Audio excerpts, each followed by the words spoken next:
It started.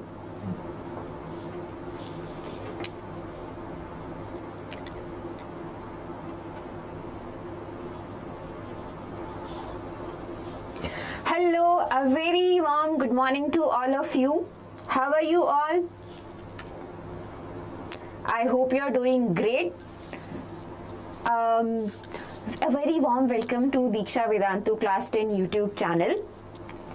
The topic that we will be covering today is metals and non-metals.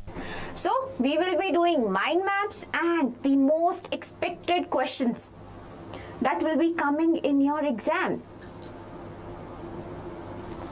Good morning, Aradhya.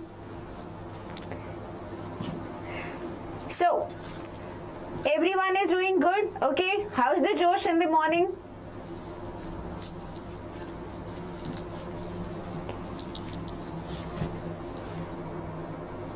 I hope you all are good, yes. So, the topic that we will be discussing today is metals and non-metals. What are metals? What are non-metals? It's a mind map thing, right? We are doing the mind map. So, I believe we are doing the revision thing. So, you already know what are metals, what are metals and what are non-metals, okay? Hi Aradhya, so carbon and its compound is difficult, but need not to worry, your Ekta Ma'am is here. The next chapter is carbon and its compound. Hello Satyam. Okay, so metals are these hard substances, right? These hard, that's the physical characteristic we have, very hard, they have some properties, right? Similarly, non-metals are considered something that are very soft, that are gases mostly, okay? Hi Lakshmi, I forgot your name. You had a name. I totally forgot it. Can you say what's your name? Hello. Okay, so these all are your metals, okay, which are hard, which have luster, which are sonorous, which are malleable, which are ductile. So many properties they have, okay. While your non-metals, they are brittle, they are soft, they are non-lustrous, and they are mostly, some of them are gases.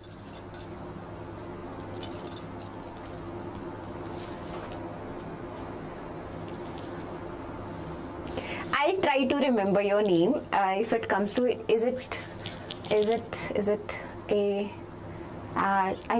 Your name starts with A. Hello Harshit. Okay, so let's start. These are the physical properties of metals, okay? These are your physical properties of metals. What are these?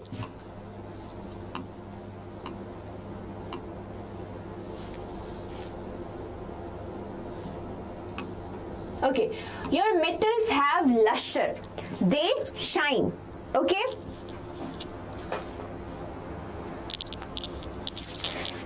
Your metals have luster. They shine. That's the physical property. जो दिखता है, basically. Okay, that's luster. First property is luster. Your metal are shiny. Then your metals are really hard. Hardness is one of the physical properties of metals. Okay. Moving on. Lakshmi, I still don't remember it. Is it Aryan or is it Arush? Cricketer. The second property is hardness. Your metals are really hard. Hi Kalyan Singh. Then the third property is your metals are good conductors of heat and electricity. They conduct heat and electricity so well. Whenever you put, normally when you're cooking in your kitchens, so what you use metal vessels, right? Steel, aluminum, or basically iron ki kadhai or something you use, right? So they are really good conductors of heat. That's why we cook our food in them, okay? Hi Kalyan Singh, hello again. Okay, the next property is your metals are ductile. your metals are ductile. What does ductility means? Ductility means your metals can be drawn into straight wires, okay? Your metals can be drawn into straight wires. You can make wires out of metals. That's their physical property. For example, yes, Kalyan Singh, there are exceptions that we will talk about. No worries. Okay, so for example, you know, you have seen copper wires. You have these wires going on. Copper wires we have seen na, in our house when we do the fitting and all. There is copper wires we use to conduct electricity in our homes. Okay. Then I don't know if you heard about it or not, but if you have like I think a gram or 5 gram or 10 gram of gold, then you can lay it down into 2 kilometer long wire. Thin wire, but it will be 2 kilometer long. Your gold. It's so much ductile. Okay. Yes, Kalyan Singh, exceptions will be discussed later on. Do not worry. Lakshmi, what was your name, please? I totally forgot your name. Okay. The next property is malleable. What does malleability means? Malleability means that your metals can be beaten down into thin sheets. You can beat down your metals into thin sheets. Bilkul patla sheets. You have seen aluminum foil, right? We all use it for our lunches, like to cover our lunch, to preserve food and everything, right? So that's a metal. And your metals are malleable in nature. That means they can be beaten down into thin sheets. They can be broken down into thin sheets.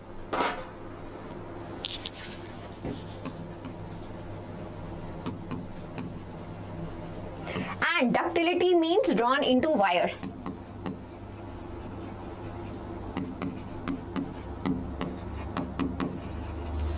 Okay, the last physical property is sonorous. Sonorous. What is sonorous means? That means when metals, you know, when metals hit other metals, they produce this sound effect. You know, school bell, school ki ghanti chutti wali, right?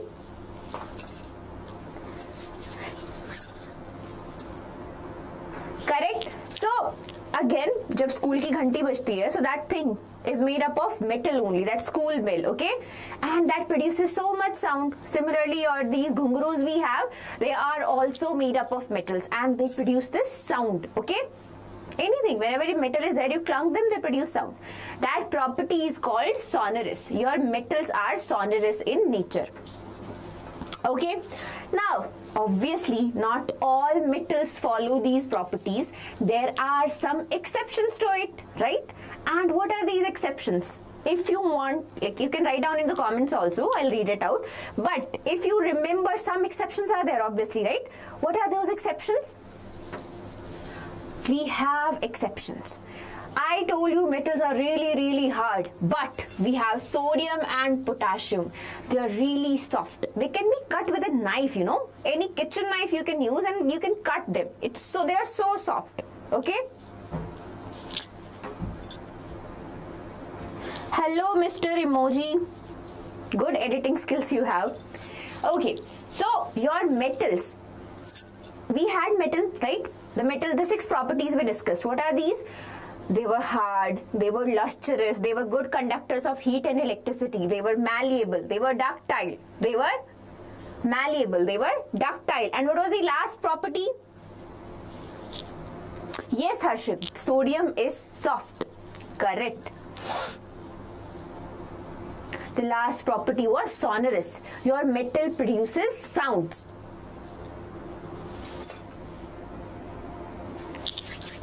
Okay. But there are some exceptions to that, okay? Few metals are there who do not follow these properties, yet they are metals. Still, these all are metals, but they do not follow those physical properties, do not fit into that category, okay? That's why we call them exceptions. The first one is your sodium and potassium. Your sodium and potassium are highly soft. Your metals tend to be hard, right? They're supposed to be really hard. But your sodium and potassium are really soft. Hello, everyone. Okay. The second one is your metals, again, they are very hard. They're supposed to have a definite shape and something, okay? But your mercury is a metal. Your mercury is a metal and it exists as a liquid at room temperature. It exists as a liquid at room temperature, okay? The last one is, you have two metals, gallium and cesium. You have two metals, gallium and cesium. Your metals have a really high melting and boiling point, but your gallium and cesium has very low melting and boiling point. You know, you can melt them if you put them on the palm of your finger, sorry, on the palm of your hand, okay? If you put them on the palm of your hand, okay, they will melt, okay? So the third exception is your gallium and cesium. The property is they have really low melting point, okay?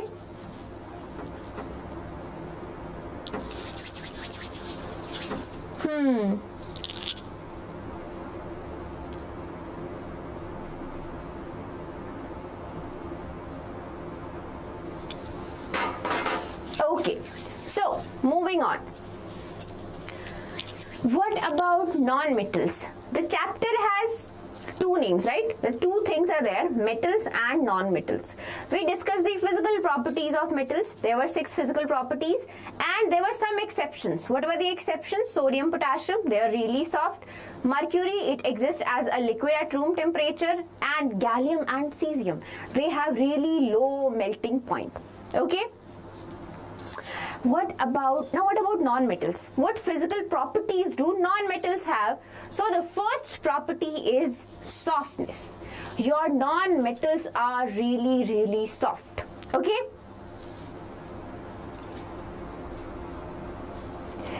Thank you for the offer, Mr. Emoji, but I would rather want you to focus on the lecture instead of doing your editing marketing here, okay?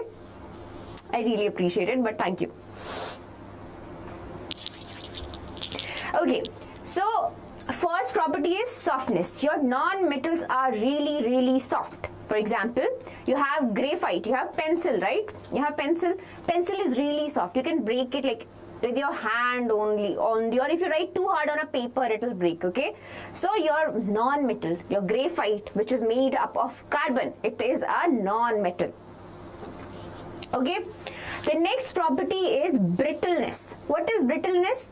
So basically you have something that if you hit that with a hammer or any hard object, what will happen? It will shatter into these like powdery form. It will shatter.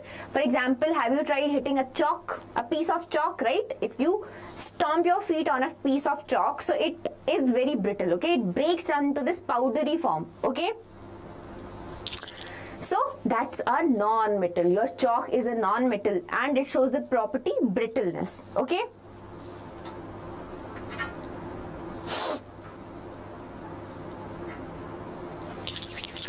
Next property is dullness.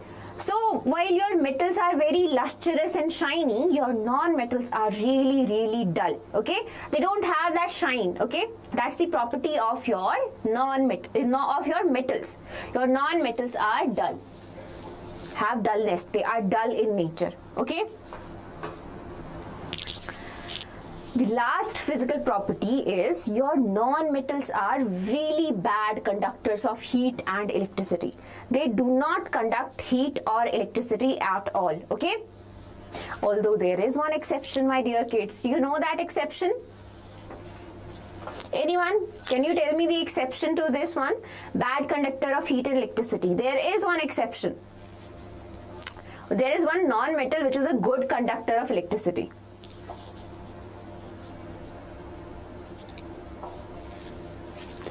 So, tell me the answer. I am looking for your answers.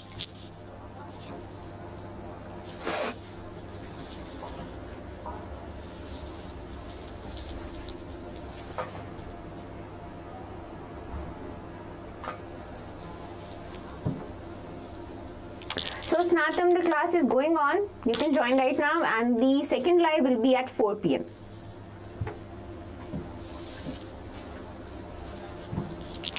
Okay, so the answer is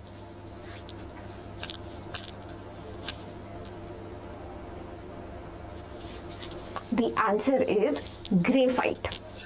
The answer is graphite.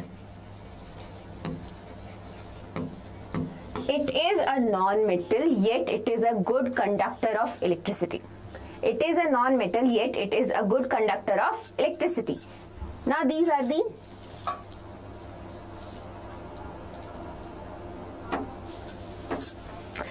the physical properties of non-metals. There are exceptions to it, as we have discussed. For metals there were exceptions. Similar to that, there are non-metals जहाँ पे exceptions हैं. There are exceptions. Okay. So what are those exceptions? Hi, hello Kushwa. Yeah, you joined late, huh? I was waiting for you. Where that Lakshmi, did Lakshmi go? Okay. So the exceptions to this, the fit that we provided for the non-metals. Okay, see, these characteristics should be of a non-metal, but there are exceptions to it. There are non-metals who do not follow those properties. Okay, and what are those? We have iodine. Iodine is lustrous. It is shiny. Okay, it is shiny, silvery colored.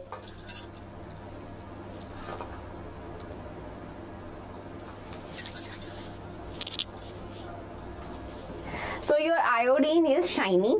Okay, it is shiny, and thus it is an exception for non-metals. Your non-metals are not supposed to be shiny. Okay, they are non-lustrous. Okay.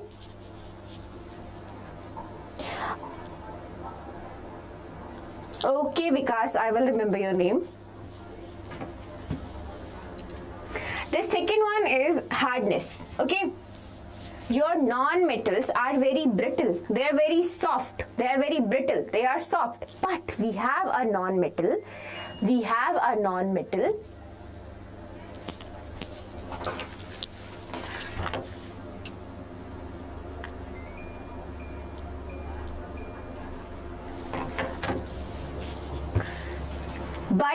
a non-metal that is really, really hard. One of the hardest substances known to humankind. Okay?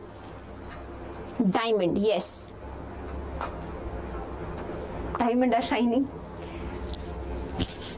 Okay, so your diamond is a non-metal. It is made up of a non-metal carbon, yet it is really hard and it has a very high melting and boiling point.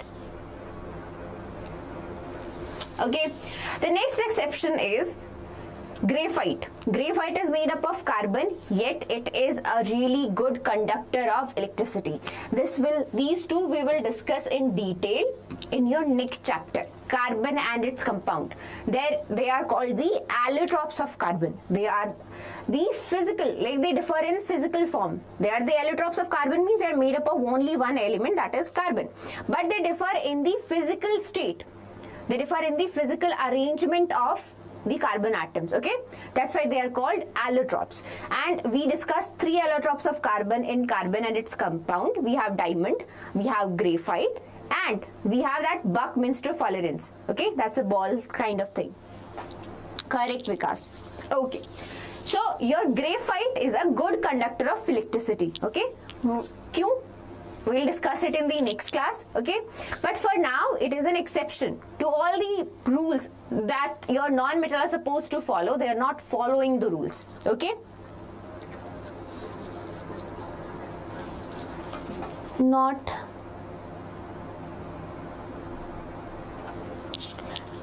We can't rewrite your question. What are you asking? I can't understand. I understand only graphite. Till then.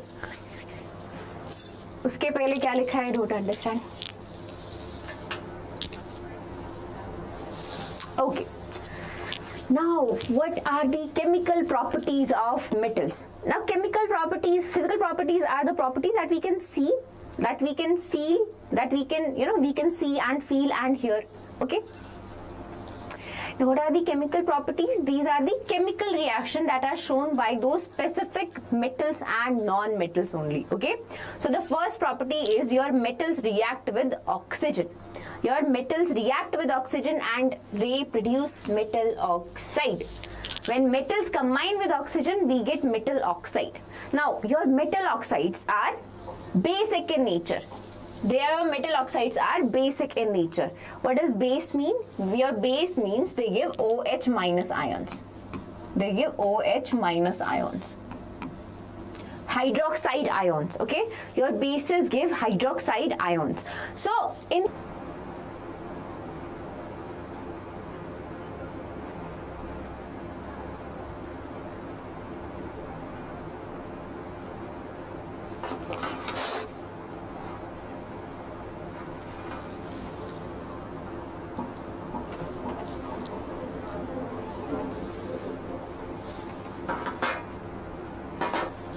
I hope that clears your doubt, Vikas. Okay, now there are so many metals, right? This table I have written, that's basically the reactivity series we call it, okay? Not all your metal oxides are basic in nature. Your some metal oxides are amphoteric in nature, okay? Basic means they react with acids and give salt and water. Amphoteric means they react with both acids and bases and give salt and water, okay? So if you treat them with acids, they will behave as base. If you treat them with base, they will behave as acid, okay? That's your amphoteric oxides, okay?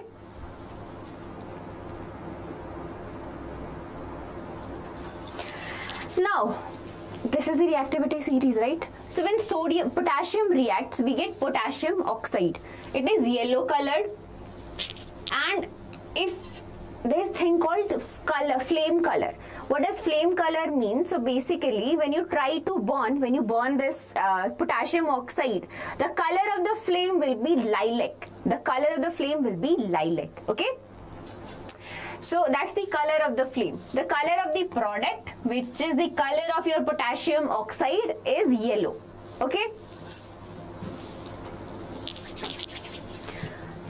Next one is sodium. Sodium produce sodium oxide. Sodium oxide is white in color. Sodium oxide is white in color, okay?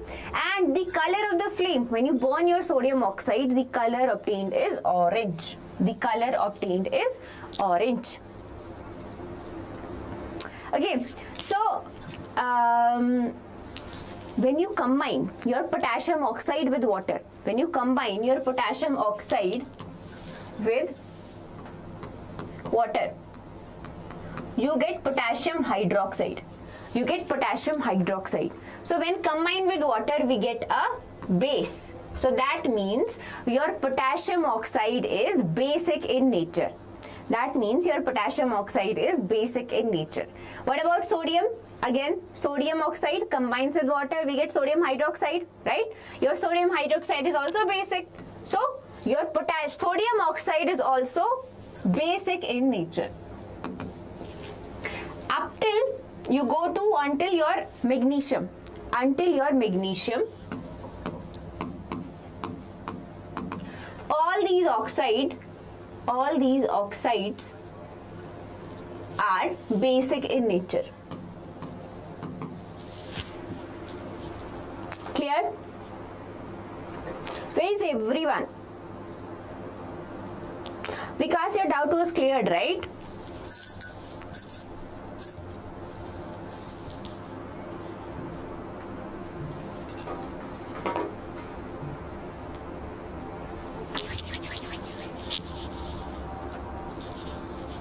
Guys, it's the morning and you are so sleepy, huh?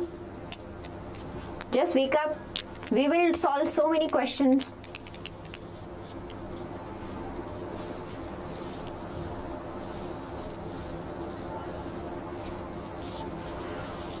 Okay, so moving on.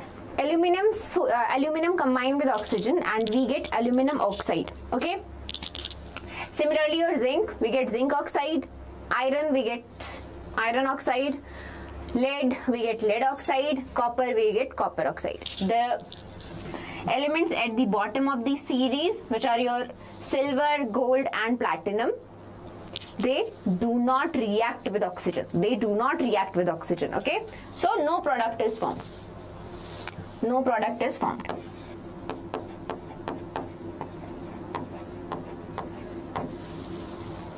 Okay. Good morning, Shivam. Now your aluminum oxide, zinc oxide and lead oxide.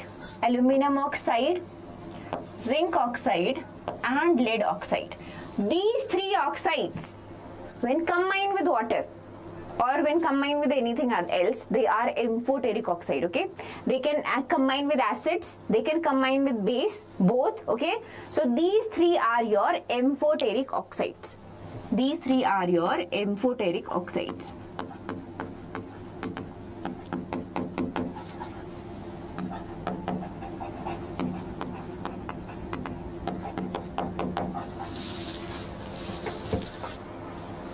These three are your amphoteric oxide. Okay. Iron, again iron oxide is basic in nature. It is basic in nature. Copper oxide is also basic in nature. Okay, why are we calling them acidic and basic? That's because when they react with water, they produce bases, or they basically they produce bases. That's why we are calling them basic.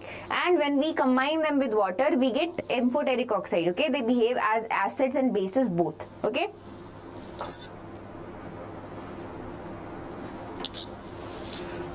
Moving on. This was the first chemical property. How do your metals react with oxygen? When your metals react with oxygen, we get metal oxide. When you combine your metal oxide in water, you either get acids, you either get bases. But when you combine your metal oxide in water, you get bases. Okay, that's why most of the metal oxides are basic in nature. Few are amphoteric. Amphoteric means they react with both acids and bases. Okay, and give salt and water. Correct. So only three are your amphoteric oxides, which is your aluminum, zinc and lead.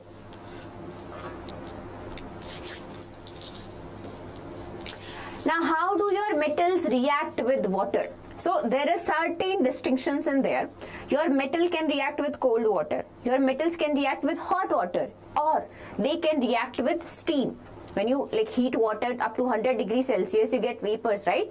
So your metals, some metals react with vapors, some metals react with hot water, some metals react with cold water. Okay, so what are these metals and why do they vary? They vary accordingly to the reactivity series. Okay, the reactivity series we have, the metals lying at the top of the reactivity series are very reactive. Okay, they react vigorously and very fast. Okay, and the metals that are at the below of the reactivity series, they are almost non-reactive. In between we have moderate. So the series will come. So it has metals going from reactive, highly reactive to moderately reactive and we have least or non-reactive.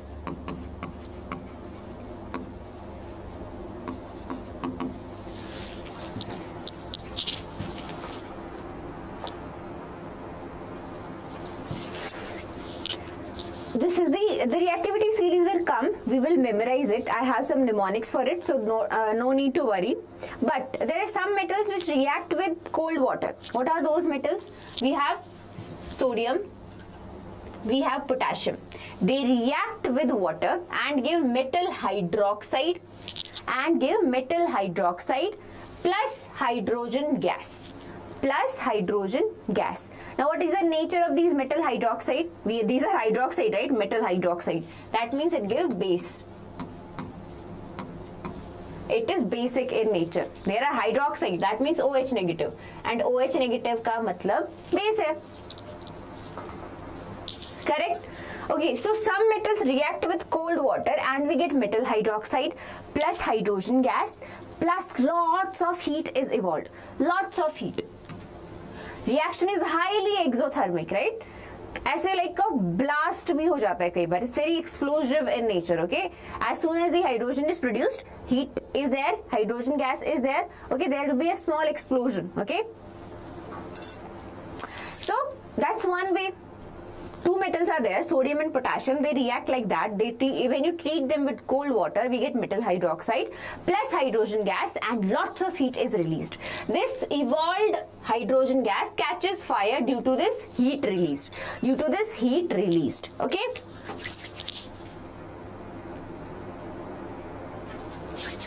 Okay, the next one is your metals react with cold water, but only metal hydroxide plus hydrogen gas is there. No heat is released. कौन से metals होंगे? Which are less reactive in the reactivity series. Okay. So calcium, your calcium reacts with cold water. Okay, and we get calcium hydroxide. Plus hydrogen gas is released. This hydrogen gas does not catch fire because there is no heat released in this reaction. Okay, there is no heat released in this reaction. Now one more thing happens actually when you treat your calcium with cold water. So calcium hydroxide is formed, that is correct, but this calcium starts floating around. Your calcium starts floating around. Okay, why does that happen? Why is it floating on your water surface?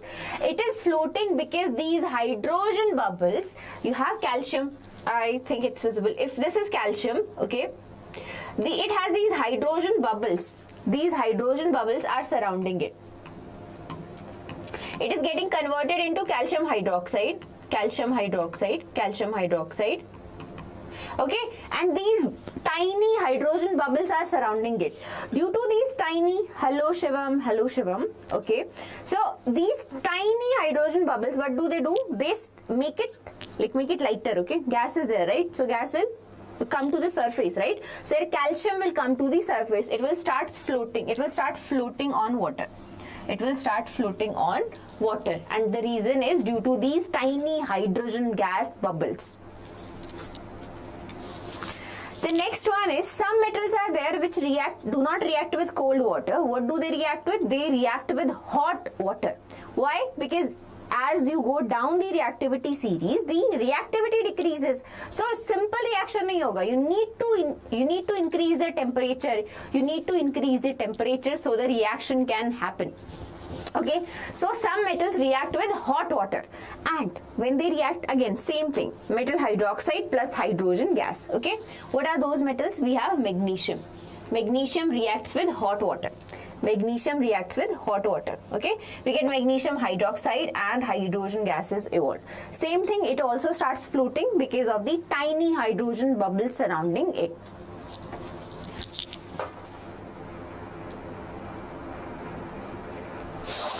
Okay,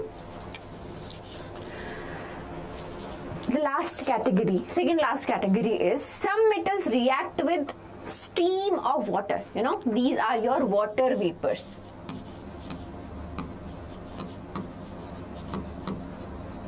Some metals react with water vapors. Okay, they do not react with hot water. They do not react with cold water. They react with water vapors. See, temperature is increasing, right? Cold water means temperature is around like 30, 40. Then you have hot water, temperature is around 90, 100, 80, 90, 100, right? And your vapors have a temperature above 100 degrees Celsius. So you just increase the temperature because the reactivity decreased as we went down the reactivity series. Okay? So what happens is when you treat some metals with steam which is your water vapors, we get metal oxide plus hydrogen. We do not get metal hydroxide, we get metal oxide because जो इन metals का hydroxide बनता है, basically your aluminum, zinc and iron, the metal hydroxide of these metal is very unstable and it gets broken down into your metal oxide plus hydrogen gas. So the metal hydroxide gets broken down into metal oxide plus water.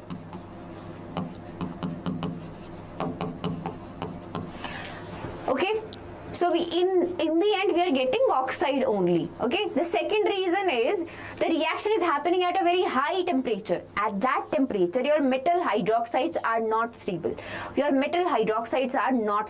Only your metal oxides are stable. Okay, so that's why when reaction is happening, this particular reaction, when some metals are reacting with hot water steam, your water vapors. So what is happening? We are getting metal oxide. Before we were getting metal hydroxide.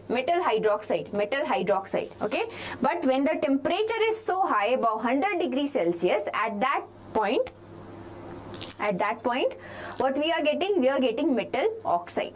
Okay. Last one. These are your metals: lead, copper, silver, gold. These metals, they are so less reactive or non-reactive. They do not react with hot water, cold water, or steam. Okay, they do not react with either of those. Not your hot water, not your cold water, not your steam or water vapors. They do not react with anything. Okay. Again, the evolved hydrogen gas. We have the hydrogen gas evolution here, right? The evolved hydrogen gas would not catch fire. Why? Because again, there is no heat released.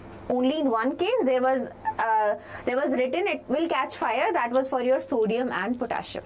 For other metals, your hydrogen gas that is evolved will not catch fire. Now, up till here, you guys have any doubt? Any doubt you have, I'm giving you 2 minutes exactly. So if you have any doubts until here, I will be more than happy to assist you guys to help you with your doubts. Okay, so your 2 minutes starts now.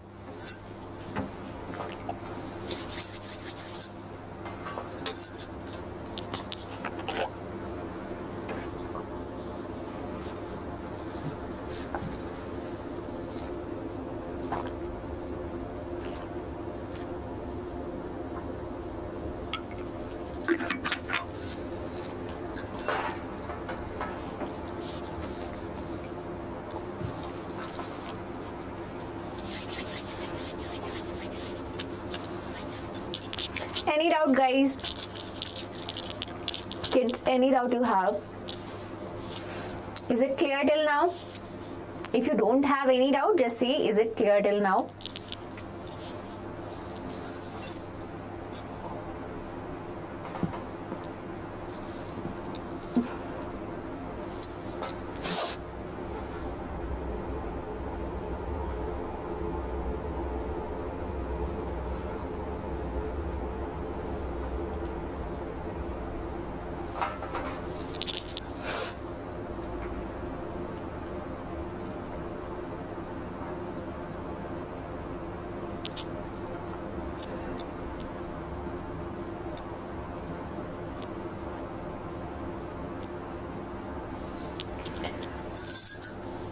Is it clear? Everyone, is it clear? If it is clear, just say yes or no in the chat box, please.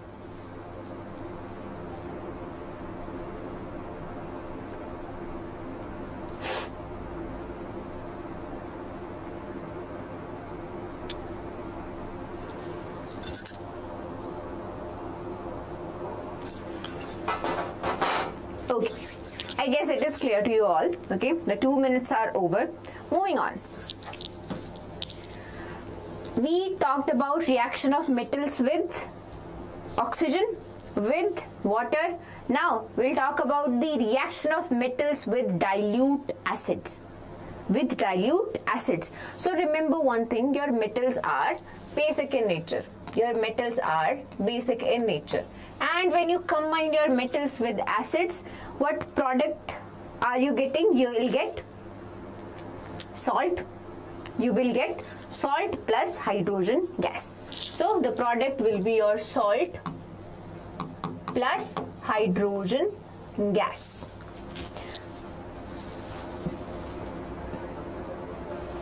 Hello Meera Zalam. I hope I'm pronouncing your name correctly.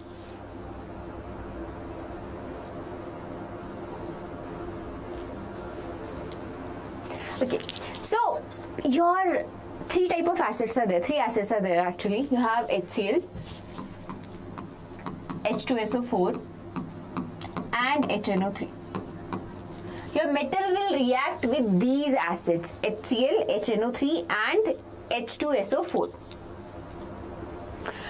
And what will be the products when your metals react with these acids? So again, the product will be salt plus hydrogen gas. Salt plus hydrogen gas. So when your metals react with HCl, the product is again salt plus hydrogen gas. Salt plus hydrogen gas. The reactivity order for your metals The reactivity order for your metals is this: magnesium, aluminum, zinc, iron and lead. Okay, this is the reactivity order, decreasing order of reactivity when your metals are treated with HCl or H2SO4. In both cases the order is same. The reactivity order will be same. Okay, now how about what will happen when your metal reacts with nitric acid, HNO3? What will happen when your metals react with HNO3? There is one more thing you should know. Your HNO3, which is your nitric acid, is a very strong oxidizing agent. Your nitric acid is a very strong oxidizing agent.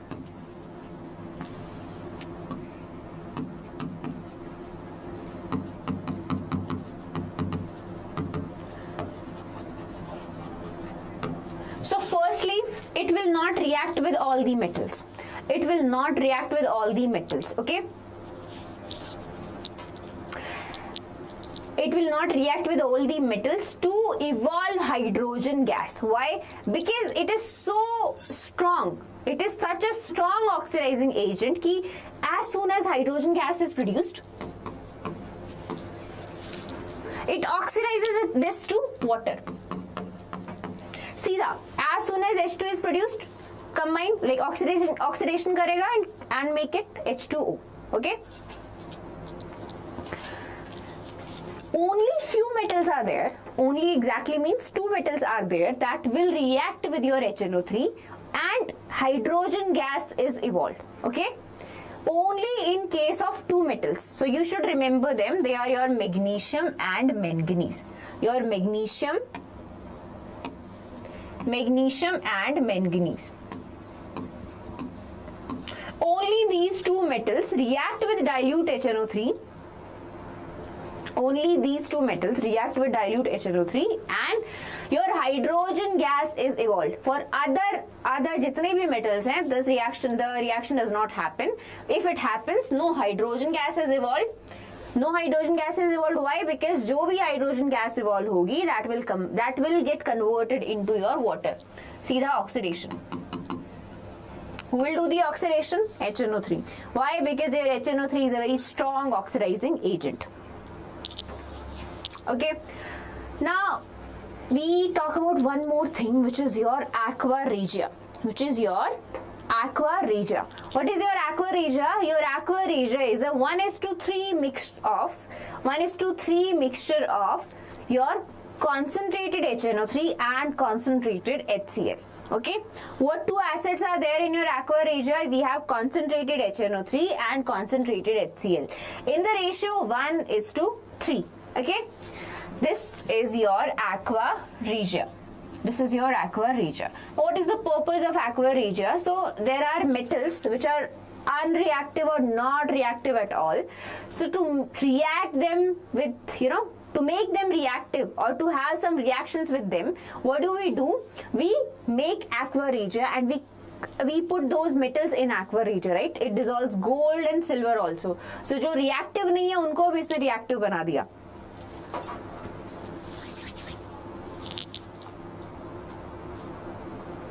Okay, so it is highly corrosive in nature. It can dissolve gold, silver and even platinum. Okay, they're not reactive at all. So you see there are normal persons. कैसा होता है? Normal persons, and then there are monks, sadhu sant. Okay, so your normal persons get agitated very quickly. They have really low tolerance. They are not stable enough. Okay, while your monks, they have achieved a different level of spirituality, right? They are very noble. उनको कुछ भी करो फर्क नहीं पड़ता. They live their life on the Himalayas शांति से. Okay, so these 3 are your gold, silver and platinum. They are your sadhu sant of your chemistry. They are very calm. They do not react. They are noble. Okay, कुछ भी कर लो कुछ नहीं होगा. पानी से reaction नहीं हुई, एसिड से भी रिएक्ट नहीं कर रहे. You combine 2 highly strong acids. तब जाके they are reacting. Okay, only then they are reacting. Okay, so see, now you understand normal life, and that is your monk life, the mentor's life, normal life and the mentor's life. Okay, So your gold, silver and platinum, these three are your noble metals. They do not react with anyone. They do not react with anyone actually. Okay. So what do we do to make them reactive? To make them react, what do? We make a mixture of 1:3 mixture of your concentrated HNO3 and concentrated HCl. Okay. It can dissolve, the mixture can dissolve gold, silver and platinum. Okay, that means it reacts with the layer. That's why you are normally, I don't know if you have seen the procedure or not. So there's this for shining or polishing, when you call the polishing of silver, polishing of gold. So what do? They the sonar, the jeweler, they make this mixture, and in this mixture they add this 1:3 concentrated HNO3 and concentrated HCl. Okay, and there they dissolve it. So that's how polishing is done. One layer, obviously gold is dissolved there, so that can be separated later on and used. So इसलिए बोलते हैं ना gold का वो करवाने से amount कम हो जाता है.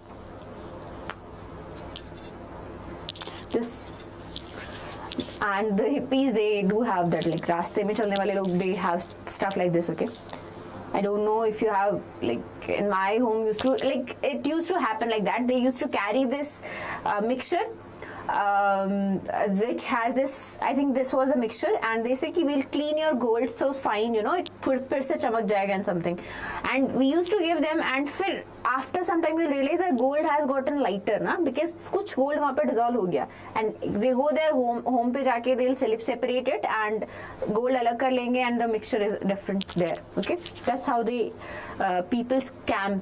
They're scammers ना, so that's how people scam.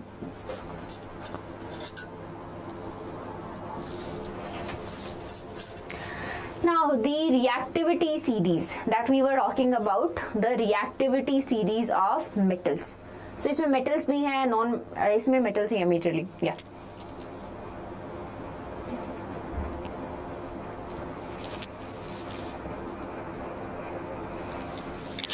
Okay, so we'll start with potassium, sodium, calcium, potassium. Yeah, this is the series. This is the reactivity order. This is the decreasing order of reactivity.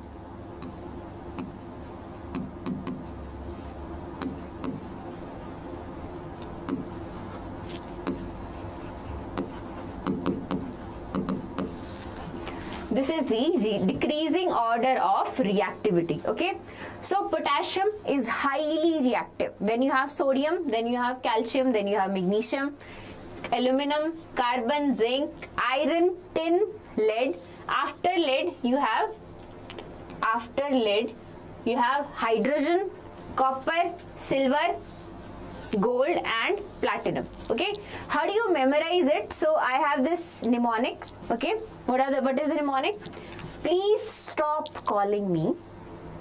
Please stop calling me a careless zebra.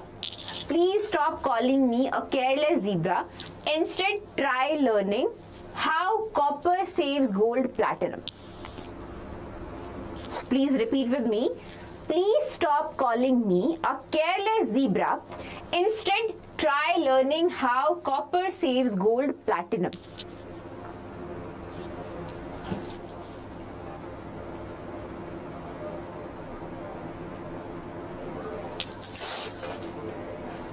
Okay, I hope it's clear. So just repeat one more time. Please stop calling me a careless zebra. Instead, try learning how copper saves gold, platinum. This is your reactivity series. This is the decreasing order of your reactivity series. Okay. There is one general rule there. If any metal is lying above the other metal, so we are talking about, let's say, zinc and iron here. So if zinc is lying above iron, your zinc is lying above iron in the reactivity series, that means your zinc is more reactive. That means your zinc is more reactive. Because as we are going down the series, the reactivity is decreasing, right? Zinc is more reactive and it can displace iron from its salt or compound. Okay, and thus can displace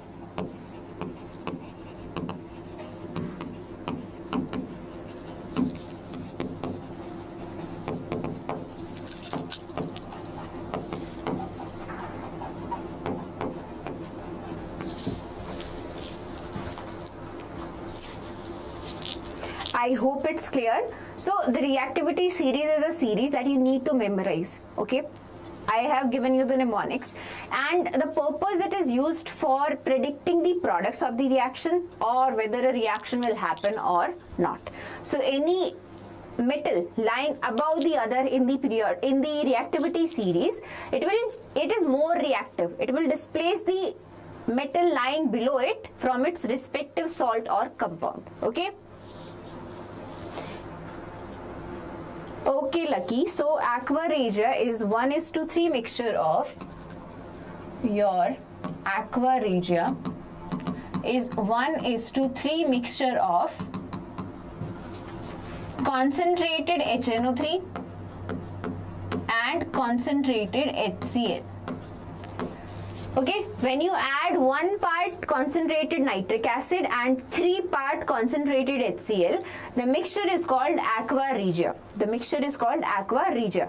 इसका purpose क्या होता है? Simply to dissolve your silver, gold and platinum. To dissolve silver, gold and platinum. क्यों? Because your silver, gold and platinum normally they do not react with acids. किसी भी acid के साथ, पानी के साथ they do not react. To make them reactive, to make them react with acids, we make this mixtures and we add our silver, gold or platinum to it and they react. Okay, वो उनके साथ combine हो जाएंगे acids के साथ and they get dissolved in that particular combination, this combination of aqua regia. The purpose is to dissolve silver, gold and platinum. Okay, what is aqua regia? It is a mixture of 1:3 mixture of concentrated HNO3 and concentrated HCl. Okay, so it's HNO3 में it's already written na, HNO3, so you can figure the 1:3 here. And your nitric acid is very strong, so you only take little amount. The little will be nitric acid and your HCl मिल जाता easily. We put 3 parts in it. That's how you can remember it. Okay, the 1:3 can come from your HNO3 and the one you can say कि कम वाला कौन सा होगा? It will be nitric acid because your nitric acid is a very strong oxidizing agent. बहुत strong acid है. So 3 parts will be of your concentrated HCl. I hope that clears your doubt, Lucky. Now this is the reactivity series. We are done with it. Okay, remember this because in the questions we will be focusing on that. These questions will be asked directly from this. The last reaction of metals. Metals show displacement reactions. What are displacement reactions? Your displacement reactions are those reactions in which more reactive element displaces a less reactive elements from its compound. This was your single displacement. Then there is double displacement also. But we are majorly talking about our single displacement only. Single displacement reaction. Because metals hai, in metals we talk about single displacement reaction only. Okay, so again zinc is more reactive than iron, thus it displaces iron from its salt, from its compound. This is compound.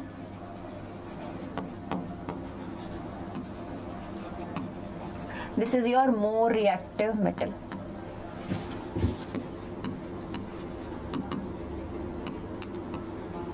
This is your more reactive metal.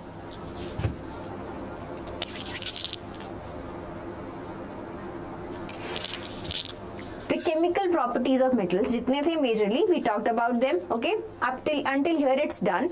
Now we talk about the chemical properties of your non-metals. बहुत कम है, not much there. Okay, what are the chemical properties of your non-metals?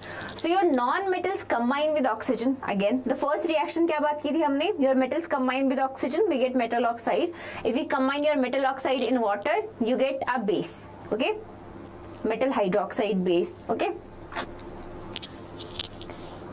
now when your non-metal combine with oxygen, we get non-metal oxide.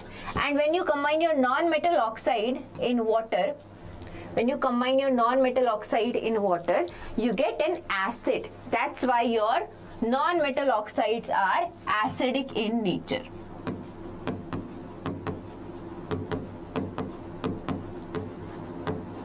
Because on combining them with water, we are getting an acid, right? Okay, the next one is your non-metals do not react.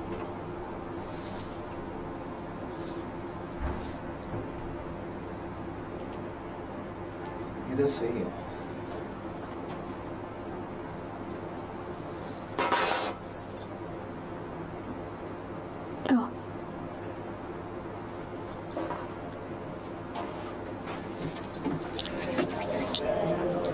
Hello everyone. Am I audible? Am I audible, guys? Everyone?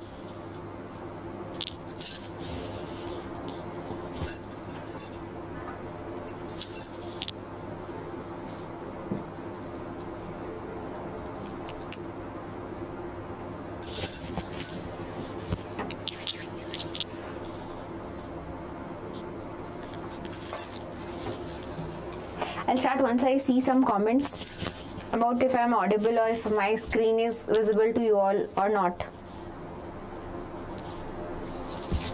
Lucky, your doubt was cleared, right?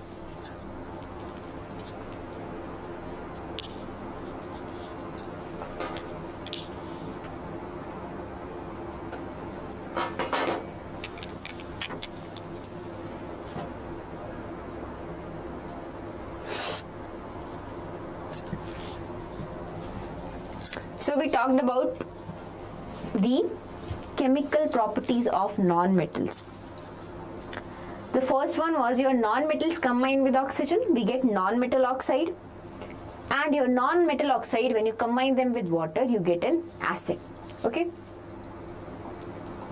Your second property is your non-metal oxides do not react with water or acids because your non-metals cannot evolve the hydrogen gas. Why? Because they have no electrons to give. They cannot give electrons. They can only take electrons. Okay.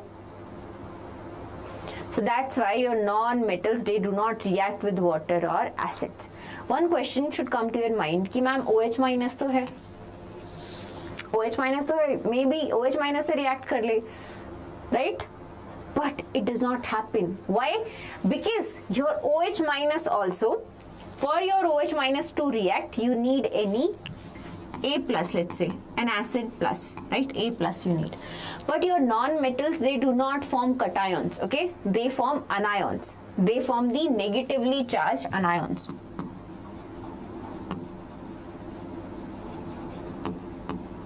So that reaction is also not possible, okay? So they cannot donate electrons, they can only accept and share electrons. And the second one is they do not form cations, they form negatively charged, these anions, negatively charged anions. Okay, so that's why your non-metals do not react with either water or acids. Your non-metallic oxides, I told you, your non-metallic oxide, when you combine them with water, you get acid. But again, there are some exceptions. Your non-metallic oxides are of two types. Your non-metal oxides can be acidic or neutral. Your non-metal oxides can be acidic or neutral. Acidic means when you combine them in water, when you put plus water, when you add water to it, you get an acid. With CO2, you get carbonic acid. With SO2, you get sulfuric acid. With NO2, you get nitric acid plus H2O plus H2O. Okay, now your non-metal oxides are also neutral. There are some non-metal oxides that are neutral in nature. Neutral means they do not form acid or base. Basically, when you add water to these oxides, there is no reaction. There is no reaction. Okay? So when you treat your non-metal oxides, firstly, your non-metal oxides को जब पानी से treat करते हैं, we get acids. But there are exceptions. You get two type of oxides are there. One type वो है जिसमें you combine your non-metal oxide with water, you get an acidic oxide. You get an acid, right? And the other type is when you combine your non-metal oxide with water, there is no reaction. They are called your neutral oxides. Neutral oxides. Okay, what are those? It is your CO, carbon monoxide, is a neutral non-metallic oxide. N2O, nitrogen oxide, it is your non-metallic, neutral non-metallic oxide. Okay. Similarly, water is also there.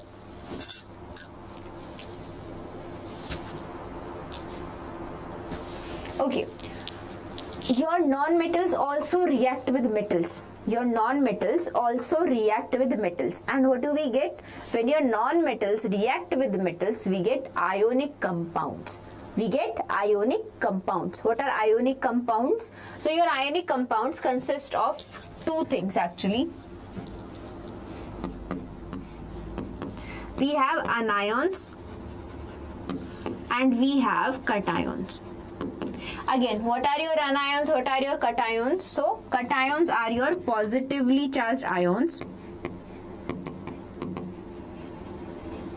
When your ions have a positive charge, positively charged ions. And your anions are your negatively charged ions.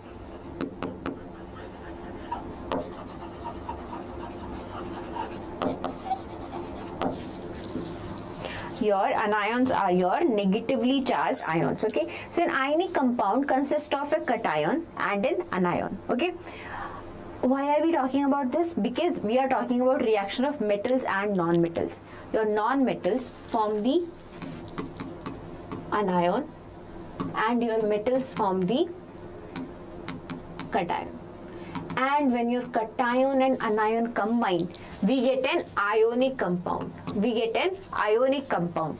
We also called it electrovalent compound too. Okay.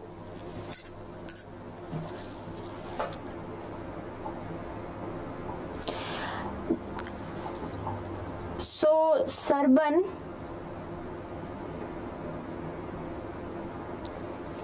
okay Sarban, so all in one. So the reviews were mixed on for the all-in-one. You can refer to the Arihant one. It is like for the really recent pattern you have for the CBQs and the PYQs also. So you can refer to the Arihant one. That is good for science. I know that one. Okay. The all-in-one, it has mixed reviews on the Amazon also, and anywhere I checked. So the reviews are only mixed. Some kids enjoy it. The pattern is there, and for some it's different. Okay. For my side, I would say that Arihant one is good. Okay. So your sodium is here, right? Sodium has an electronic configuration 281. If it lose this one electron, we get, it has octet, like it has 8 electrons in its valence shell, in its outermost shell. It will become stable. Okay. So it will lose this electron. It will lose this electron and we get Na positive. We get Na positive. What is Na positive? It is a cation. We get a cation. Okay. Now this electron that is lost by your sodium, कौन accept करेगा? Who will accept this electron? This electron will be accepted by chlorine. By chlorine. Why? Because chlorine has an electronic configuration 287. 287. It needs only one electron in its outermost shell. After that, it will have a noble configuration. It will have a stable configuration. Stable noble gas configuration.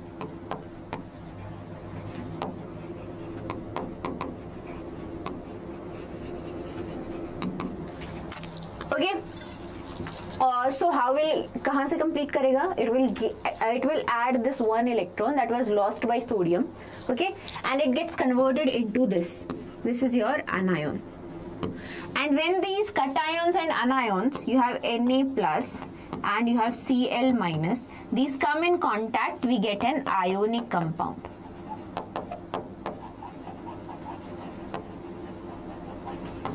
Ionic compound.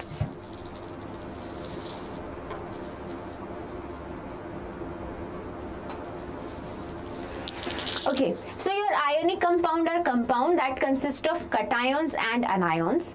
Which part become cation, which part become anion? Your metals become cation, your non-metals becomes anion. Okay. Now what are the properties of these ionic compounds?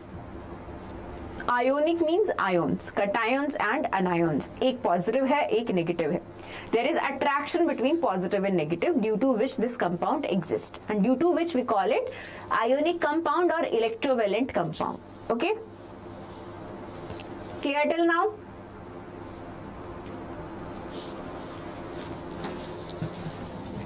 Moving on, what are the properties of ionic compound? What are the properties of ionic compound? So the properties of ionic compound are, the first one, physical nature. Physically they are very brittle.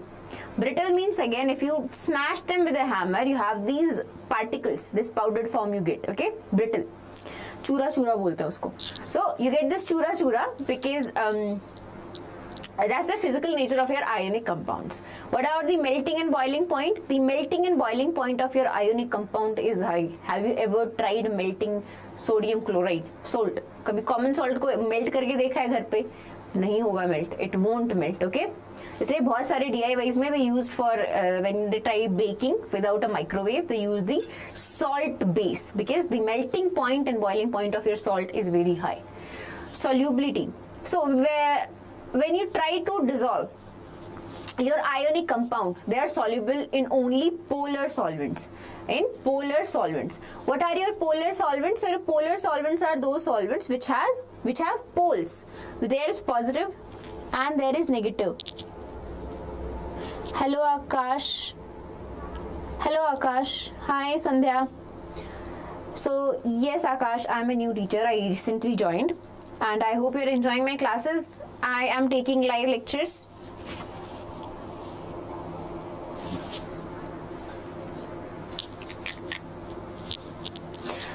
So your solubility, your ionic compounds, they are soluble in polar solvents only. What are polar solvents? That have poles. There is positive and there is negative. They have poles. For example, your H2O, HCl, H2SO4. Poles, H positive, OH negative, H positive, Cl negative, H positive, SO4, 2 negative. Okay? So they are poles. There are poles. There is a positive pole, there is a negative pole. Your ionic compounds are only soluble in those compounds which has poles. You know, like dissolves like. That saying goes, like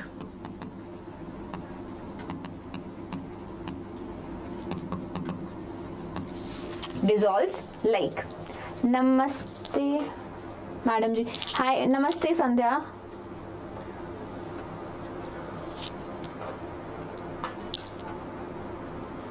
Okay, Akash, clear. J. Hi, Vikas. So, solubility we have discussed. Your ionic compounds, physical nature, they are brittle. Melting, boiling point. Ionic compounds have a really high melting and boiling point. Solubility, they are soluble only in polar solvents. Unke jaise, similar to them. There is positive, negative, cation, anion and ionic compound. So they will only be soluble in those jahan pe positive and negative is there. Electrical conductivity. Electrical conductivity means, are they good conductors of electricity? So yes, your ionic compounds are good conductor of electricity only in their molten or aqueous state.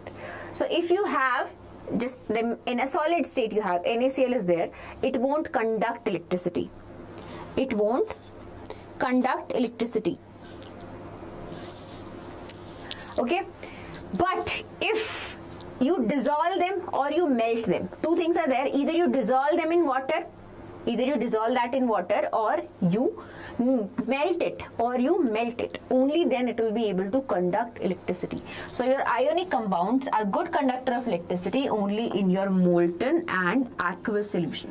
So या तो उनको melt करो, either melt them or make an aqueous solution of them, Okay, everyone.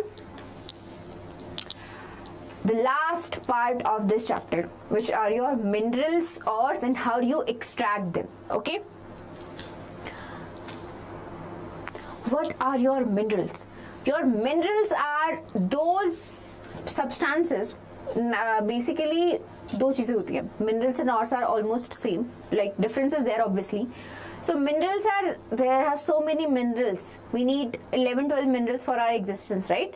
There are minerals होते क्या हैं? To simplify it for you guys.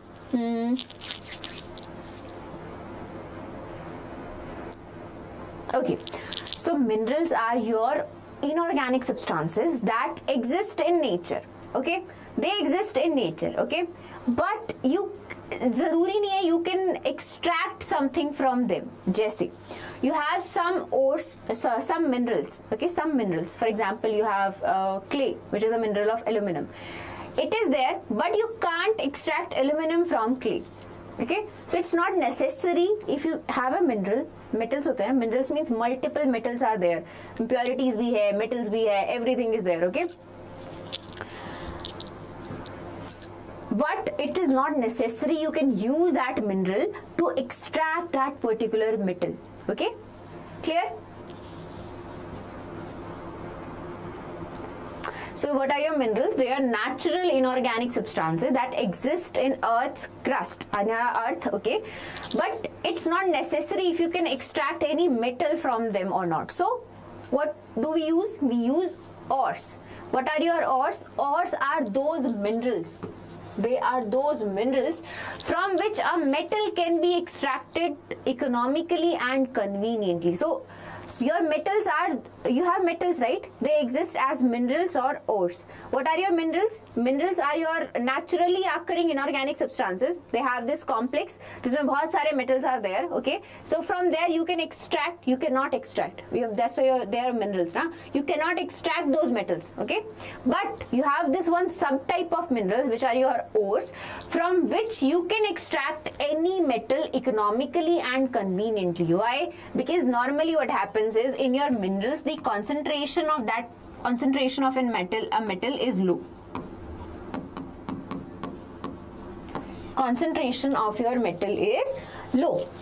Okay, that's why you can't extract that metal from that particular mineral. But ores में क्या होता है? You already have that metal in good amount. That's why you can use it to extract that particular metal.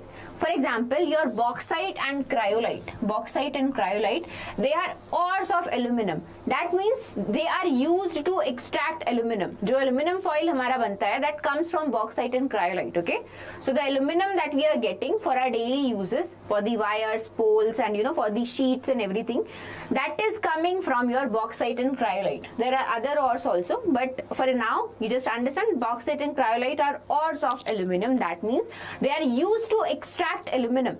They are used to extract aluminum. Clear? Clear till now? Now there is one more thing. We call that enrichment of ores. We call that enrichment of ores. What is enrichment of ores? So for example, we have this ore of aluminum. We have this ore of aluminum, bauxite. AlOX, OH3 minus 2x. The X can be from your 0 to 1. Okay. So what is happening here? Enrichment of ore I'm trying to explain. So what is happening here? It has aluminum, it has oxygen, it has hydroxide also. Clear? So what do? We try to use some methods. We try to put some chemical in there, something else we add, some agent we add, and using those, what happens? The aluminum concentration somehow not increases exactly. So basically the impurities are there now. So it is, let's say we have a mixture of this. We have this bauxite. So in this bauxite you have this one, aluminum wala, plus maybe you will have sand, you will have dust, you will have other impurities, basic impurities, other acidic impurities, right? So if there is something that I can add in there and it removes this portion, this sand, dust, the basic acidic impurities. So what will happen? I will have this fresh, only this part to deal with. I will only have the bauxite, जिसमें aluminum है, only that part to deal with. Okay, so that's called the enrichment of ore. You enhanced this ore, right? The enhancement, you can say, or enrichment of ores. So what is we doing? We are adding some agents or some chemicals in there. These chemicals remove these impurities. These impurities, there's a word for it. We call them gang. We call them gang. So the agents or the chemicals that we use, they remove these impurities and we get only our metal, only our fresh metal, this ore we get. Okay, This is your enrichment of ores. So removing the gangue from ore, which is based on the difference. There are other techniques, different techniques. So you can use your hydraulic washing. What is your hydraulic washing? Wash pani se. You wash with water, right? With water you wash your impurities that are lighter, that are light in weight, you know. So they washed away, they washed straight away, and your ore, which is heavier because it has the metal, it gets settled down in. So it's like this. You have water coming, water coming, okay, and you have these funnels from where the ore is coming. So your impurity generally gets washed away. This is your gangue, and नीचे यहाँ पे you collect your ores, enriched ores. You collect your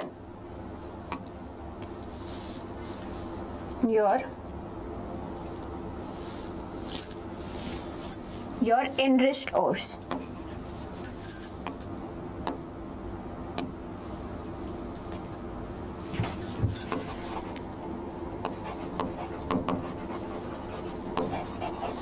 That is your hydraulic washing. Magnetic separation means when your impurities are magnetic in nature. So what you do, you use a magnet to separate that impurity, okay?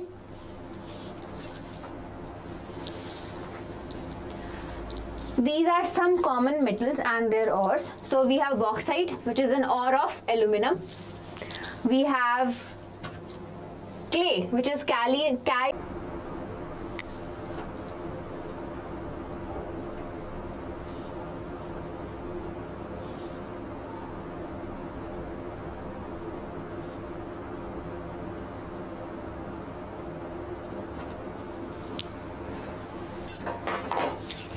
okay. This is the activity series of metals. That means we have metals classified in different groups here, okay? The first group is from your potassium. You remember this series, right? We just did it in the mnemonics way. Please stop calling me a careless zebra. And instead try learning how copper saves gold platinum. Okay? That was your mnemonics, okay? Similar to that mnemonic, this is based on that mnemonics only, okay? We just need to identify which reason belongs to which kind of metals. From potassium to magnesium, no, from potassium to aluminum. These are metals of your high reactivity. Why do we need this classification again? Because based on these classification, we will be separating the metals using different techniques, which are suitable for this reactivity, okay? So if you have metals of high reactivity, you use different techniques to separate that. What do you use? You use electrolytic reduction. If you have metals of moderate reactivity, they can be exist as their sulfide ore or carbonate ore. So you use either calcination or roasting, okay? Depends on what kind of ores we have. Then we have the metals of low reactivity. As you go down now, so these are the metals of low reactivity and the metals of least reactivity, okay? So for these kind of metals, you do not need any such great technique. You can just heat them and the impurities will be separated, okay? The oxides, they get converted into your particular metal, okay? So why? Because they are less reactive, so they mostly are found in their native state. जैसे हैं वैसे ही मिलते हैं, right? Gold is found as gold, silver is found as silver, okay? I've seen now where there is mines, polar mines we have seen, right? So there the gold was extracted from there. It was in pure gold form, okay? You just add a little silver or little copper to your gold, because 24 karat gold is very soft. You use 22 karat gold, okay?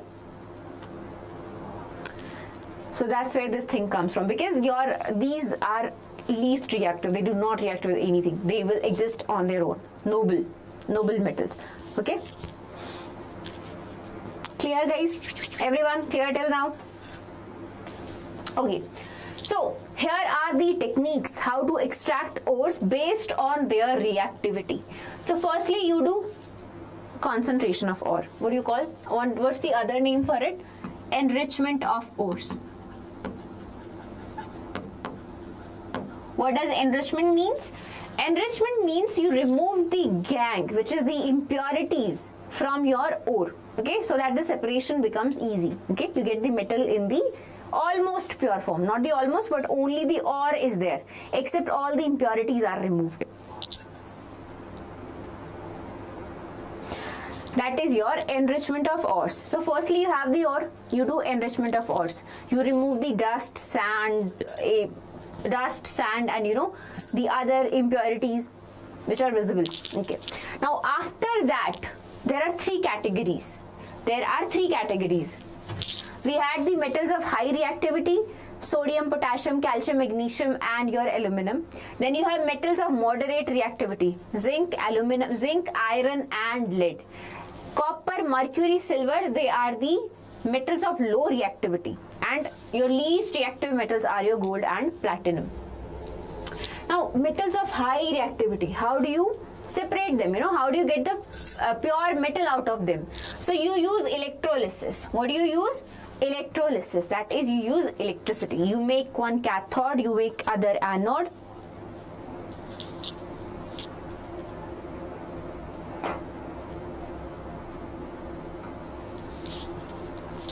Normally the metal that you want to extract, the impure rod, you make that the anode, and the pure one you make the cathode. Okay, so your anode breaks down and it gets deposited in the solution, and equal amount of that metal gets deposited on the pure rod. Okay, so in this case your cathode and anode.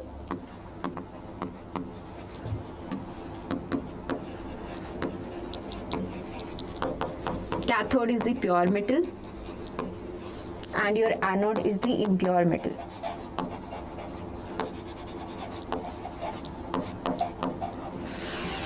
Now, how do you separate metals of medium reactivity? How do you separate your metals of medium reactivity? Metals of medium reactivity, they either exist as carbonate or as sulfide. So if you have carbonate, or you use calcination, but this calcination, it is heating in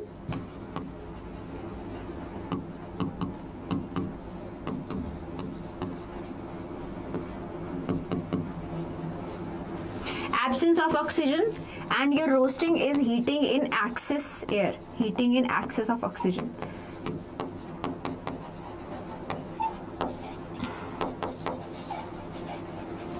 So to separate your carbonate ore, you heat them in absence of oxygen, that's your calcination, and for your sulfide ores, you heat them in excess of oxygen. You have excess of oxygen there, okay? That's called your roasting, okay? Both say result same aata hai. We get an oxide. Now that oxide of metal is reduced. Reduction, you means removal of oxygen. You remove the oxygen. So reduction is done, and then you get your metal, and after getting your metal, you just purify it. Okay? What about the metals of low reactivity? They do not exist as sulfide, carbonate, or any other complex form. They are simple. Okay? They either exist as sulfide or they will exist in their native state. In their native state, if they are existing, you just purify it. You just take the metal and refine it. Okay? But if they are like somehow they are present in the sulfide ore, the metal of low reactivity, these metals, copper, mercury, and silver. So what do? You roast it. Whenever sulfide ore is there, you roast it. You roast means you add excess, you heat that in excess of oxygen. Okay? Then you get your metal, and then finally you purify that or refine that metal.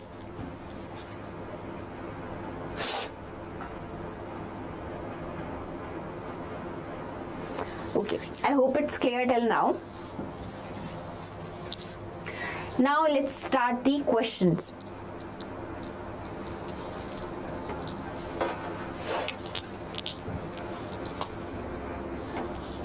Questions.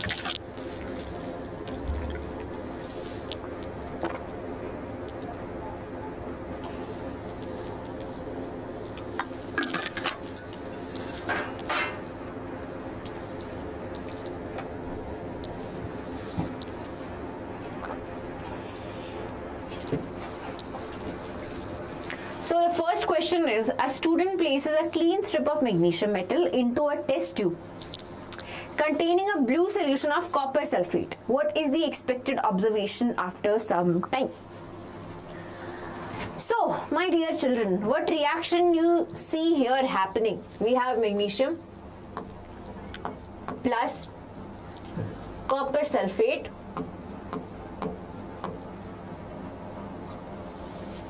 you remember the reactivity series, right?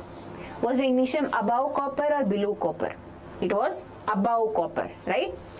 It was above copper. So what it will do? It will displace copper from its compound. We will get MgSO4 plus copper. You see copper sulfate is blue in color, right? Your copper sulfate is blue in color.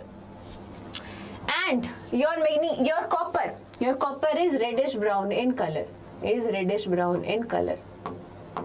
The magnesium sulfate is colorless. It is colorless. So what will happen is your blue color is fading.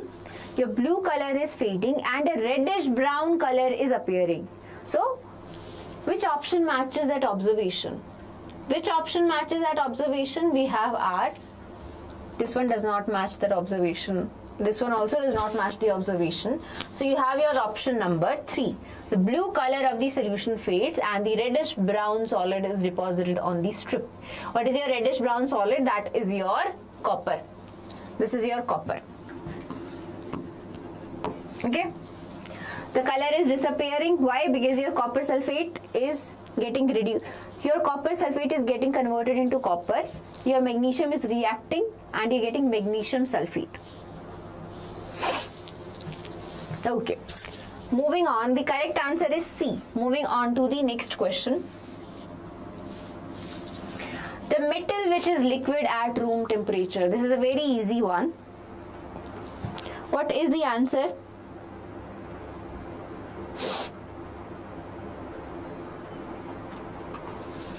Tell me the answer, everyone. Kids, tell me the answer. So the metal which exists as liquid at room temperature. We studied the exception, right? Right at the start of the lecture.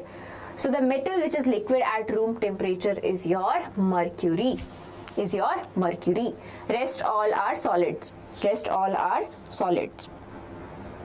Next question. Amalgam is an alloy of.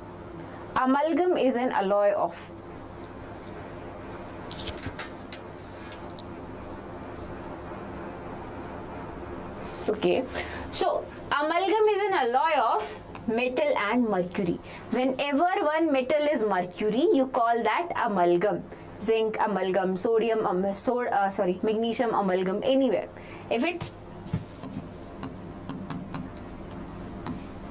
If one metal is mercury, you call that alloy as amalgam. Copper or zinc? It's brass. The alloy is called brass.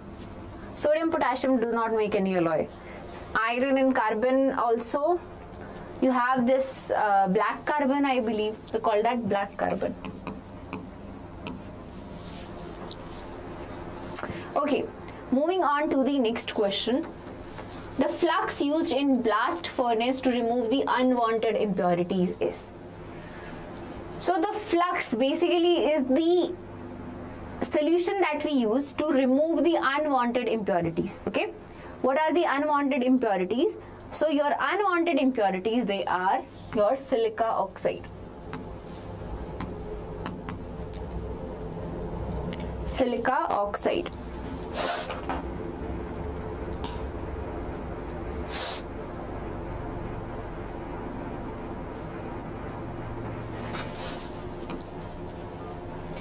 This silica oxide is acidic in nature. Okay, so to remove an impurity which is acidic, you need a basic flux. So when you're trying to remove an acidic impurity, you need a basic flux. The flux that normally we use is your calcium carbonate.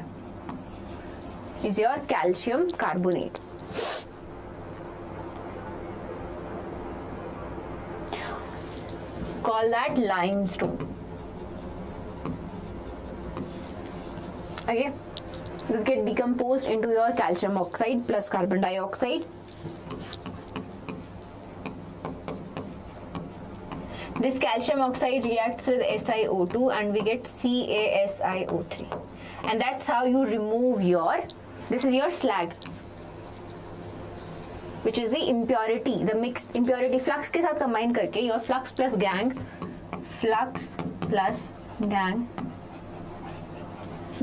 it becomes impure slag. The flux plus gang becomes slag, and to remove that slag, so basically it is removed using water pressure, and it's there only at the end, bottom, kuch nahi udhar. So to remove an acidic impurity, you use a basic flux. If you have a basic impurity, you use an acidic flux. Neutral use nahi hoga because it won't react with acidic or basic.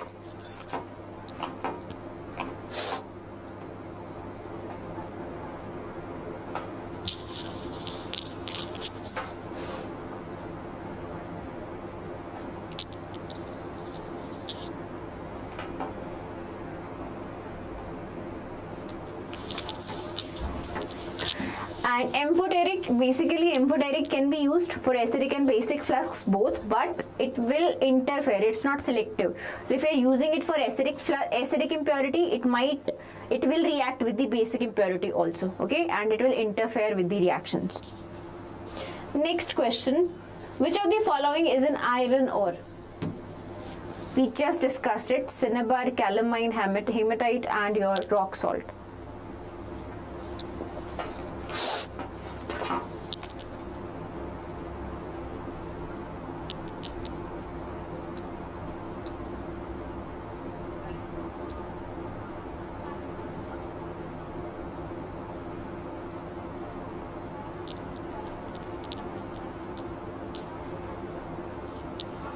What will be the answer? The answer is your hematite. Rock salt sodium का है, calamine zinc, cinnabar mercury. So this is the only one for iron.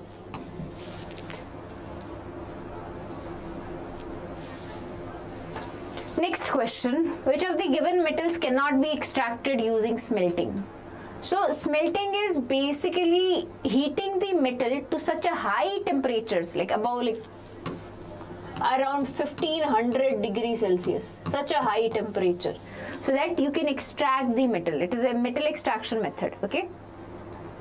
So firstly, you converted your metal into your oxides, which is by roasting, and then after that you use smelting to extract the pure metal, okay? So you heat it at a very high temperature and you use flux. What does flux do? Flux will remove the impurities.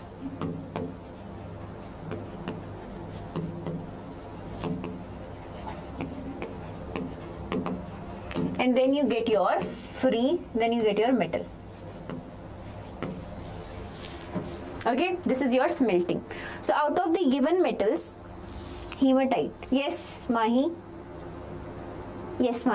Hematite, correct. The correct answer for this question will be your aluminum. Correct. The correct answer is aluminum. So Mahi answered correctly. Aluminum is the correct answer. Yes, because your iron, zinc, and phosphorus, these all can be extracted using smelting. Because in smelting there is one step, you reduce with carbon, and your aluminum forms aluminum oxide. You reduce your oxide with carbon. Reduce oxide with carbon. But your aluminum oxide is very stable and strong, Aluminum reacts strongly with oxygen. Your aluminum reacts strongly with oxygen. Correct? So that's why what happens is your carbon cannot reduce aluminum oxide. Okay, that's why you cannot extract aluminum using smelting. So the correct answer is aluminum. The next question: can you explain what is flux? So flux is a chemical that we add while we're doing smelting. flux is a chemical added during smelting. The purpose of flux is to remove the impurities. If you have acidic impurities, you will add basic flux, and if you have basic impurities, you will add an acidic flux. Okay, so flux is a chemical that you use to separate impurities from when you're doing smelting, when you're heating at a very high temperature. Okay, I hope that clears your doubt, Mahi. The next question is, when you treat your metals, this metal is there, you treat metal with dilute HCl. So what will be the product? You will get a salt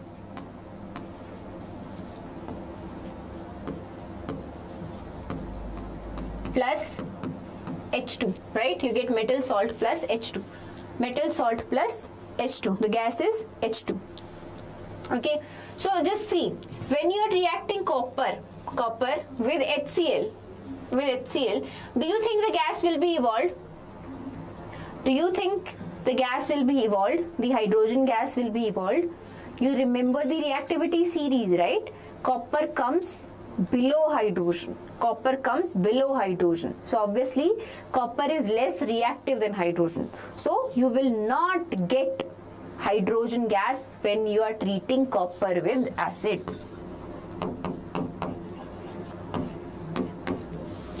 No reaction. Next one, you have iron. Yes, in the reactivity series, iron lies above hydrogen. So yes, it can displace hydrogen, and yes, it can displace hydrogen. That's why, yes, hydrogen gas will be evolved. The next one is your magnesium. So your magnesium mein likha hai, no gas will be evolved. Magnesium is very reactive, right? It is right in the top 4 of the reactivity series, right? So it is very reactive, so it will evolve hydrogen gas. So this is incorrect. This is also incorrect.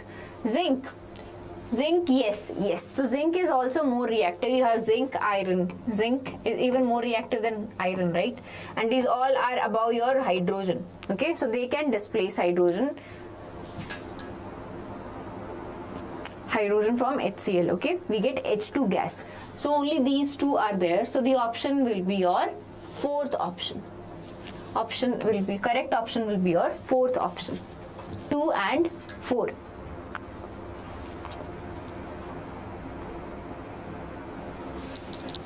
Next question.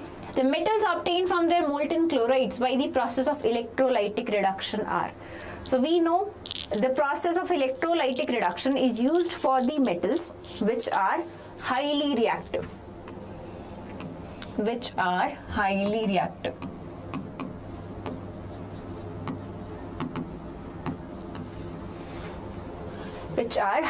reactive. Among the combination, like among the given metals, which combination has the highly reactive metals? Which combination has the highly reactive metals? Mahi, answer this question.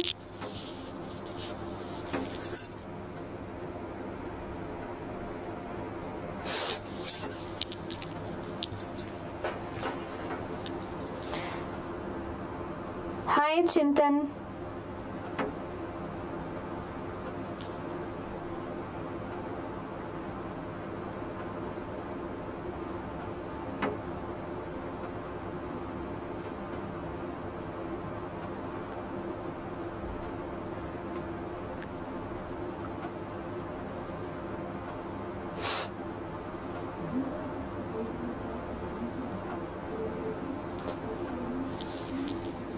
No, actually the correct answer is your B. Because yes, you can extract sodium by this electrolytic reduction, but your iron is not reactive. Iron is not as reactive as your sodium, right? So it won't be separated by the electrolytic reduction. Firstly, it won't be in the chloride form. Second, it won't be extracted by the electrolytic reduction. Calcium and magnesium both are really reactive. Okay, the process that we use to extract these metals is electrolytic reduction. Okay, moving on. The next question. The most common method of extraction of metals from their oxide ores. So you separate metals from their oxide ores, most commonly, which we reduce it with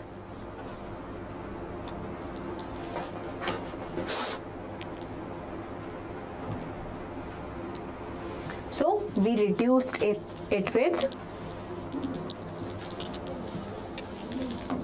carbon. We normally, how do you convert your oxide ores? Normally, how do you convert your oxide ores into their respective metals? You just reduce it with carbon. Okay? So the correct answer is your carbon. Hydrogen, aluminum, electrolytic reduction firstly used बहुत ज़्यादा reactive metals हैं उनके लिए. Chlorides होते हैं उनके basically, not oxides. Second, aluminum के साथ वाले reactions are very less. There are very little reactions for aluminum. For hydrogen also only specific metals do. But most commonly we use the method that we use is your reduction with carbon. Next question. Aluminum powder is used in thermite welding. So that's a thermite process, right? What is the reaction? We have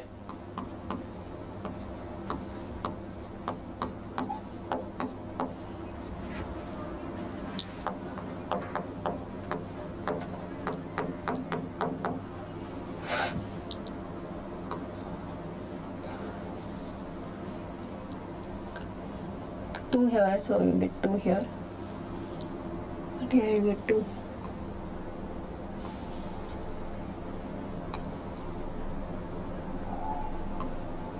Four on this side and 4 on this side.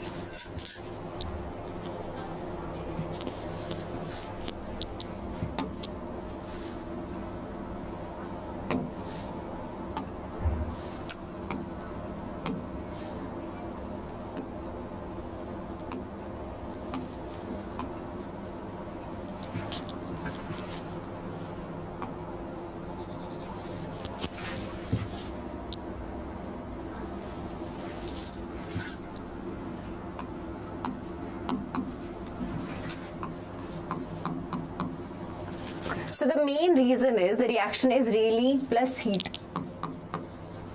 The reaction is really highly exothermic. Due to that particular reason, aluminum powder is used. This is also correct because we are getting molten iron.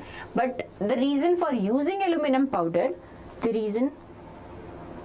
Hi legend, you're really late though. The class is almost over.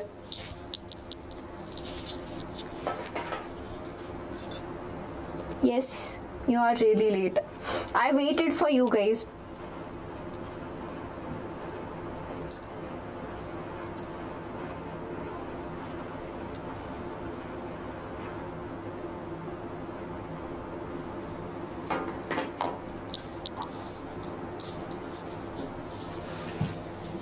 So the main reason is your reaction with...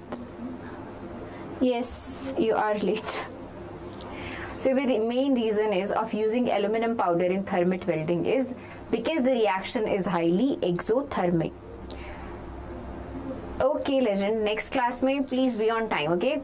You are really late this time though. The correct answer is your option A, which is its reaction with iron is highly exothermic.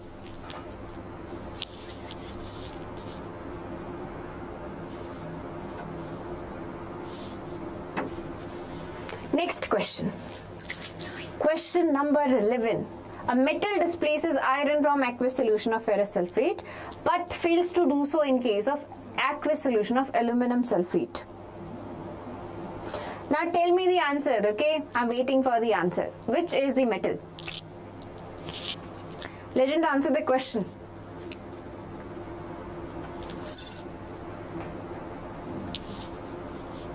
Yeah, you can watch the recorded one, but the live sessions, you know, they are much more fun. If you are there, we get to answer all these questions. Hi, RCB.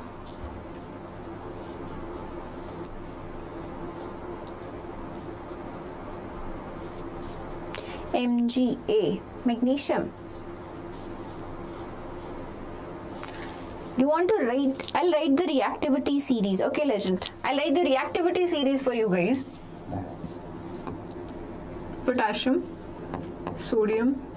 Please stop calling me a careless zebra. Instead, try learning में क्या था?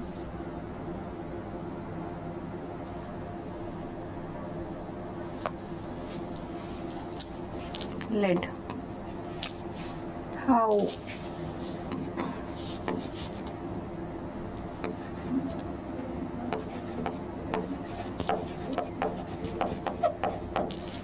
this is the reactivity series. Hi Shivam. Yes. किसका tricks बताना है? Zinc, copper, zinc.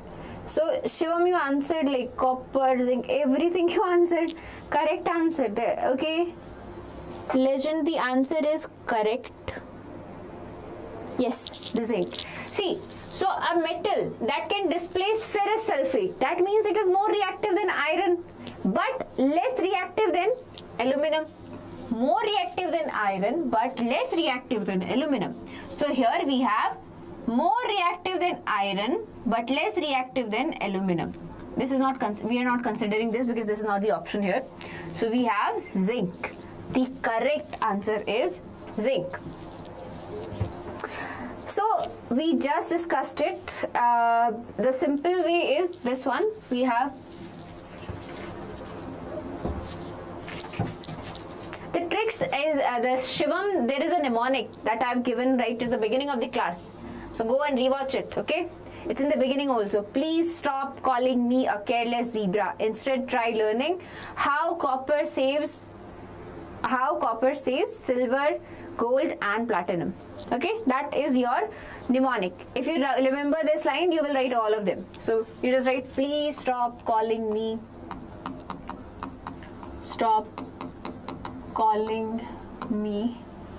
a careless zebra. Instead, try learning how copper saves gold, platinum.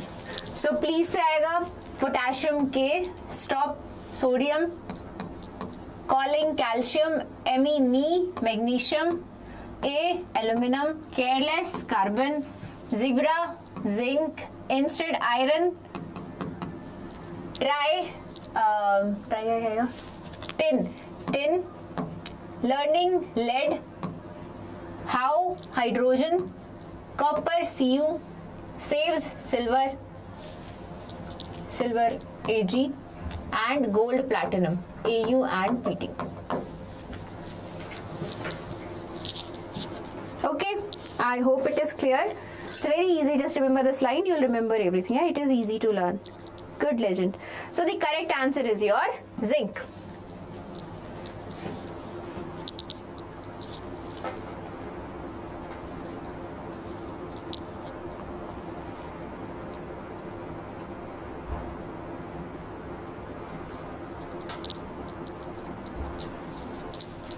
Next question.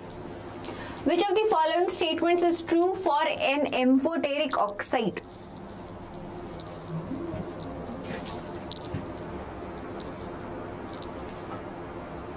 Okay, Shivam. Okay, Legend.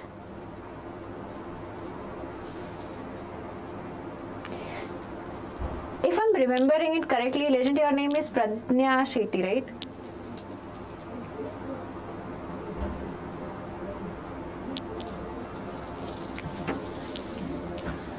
Which of the following statement is true for an amphoteric oxide? It reacts only with acid and does not form water. Reacts with acid as well as base to form salt and hydrogen gas. Reacts with both acid as well as base to form salt and water. It reacts only with base and does not form water.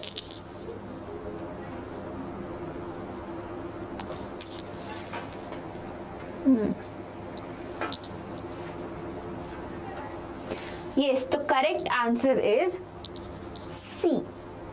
The correct answer is C. When an amphoteric oxide is reacting with acids and bases, it produces salt in water. If you have an acid, your amphoteric oxide will behave as a base and the product will be salt and water. If you have a base, your amphoteric oxide will behave as an acid and the product will be salt and water.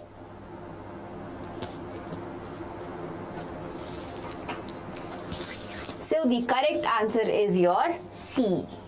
When an amphoteric oxide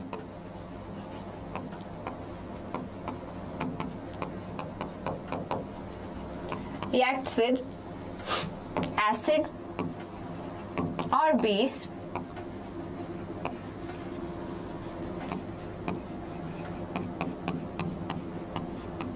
you get salt plus water. Oh, hi Priyanshu. Sorry, I was confused. C. Correct. The answer is C. Correct answer. Okay. Sorry, Priyanshu. Next question. On your screens.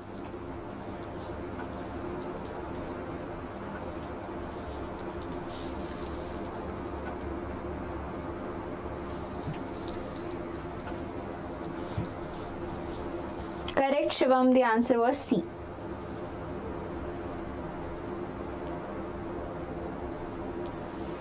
The pair which will show displacement reaction. Displacement reaction will be shown by the pair where one is more reactive, right? The more reactive element will displace the less reactive element from its compound. Okay?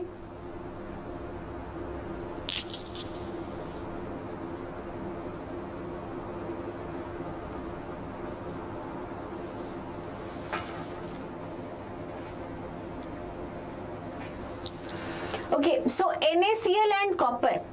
If I correctly remember the reactivity series, Na is second at the top. Copper is in the below ones, low reactivity metals. So can copper displace sodium from sodium chloride? No, it can't. Silver nitrate and copper metal. Now you see the sequence was copper, silver, gold, platinum. Copper, silver, gold, platinum. C. 3 and 4. Actually,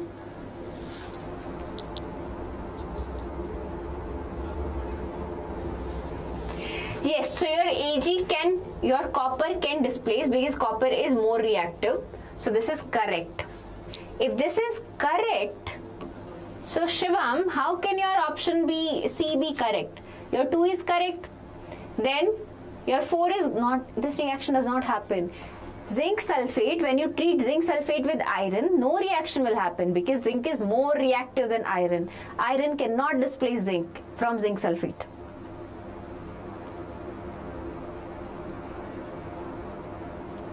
Shivam, the correct answer is B. Aluminum sulfate and your magnesium metal. So again, if I remember the series correctly, magnesium was above your aluminum. Magnesium was above your aluminum. Please stop calling me a. So it's magnesium and then aluminum. So yes, your magnesium can displace aluminum from your magnesium. Your magnesium can displace aluminum from its compound aluminum sulfate. So your correct answer is 2 and 3. Zinc nahi karega obviously because zinc is more reactive. Yes, Shivam, Priyanshu, the correct answer is B. Priyanshu answered it correctly.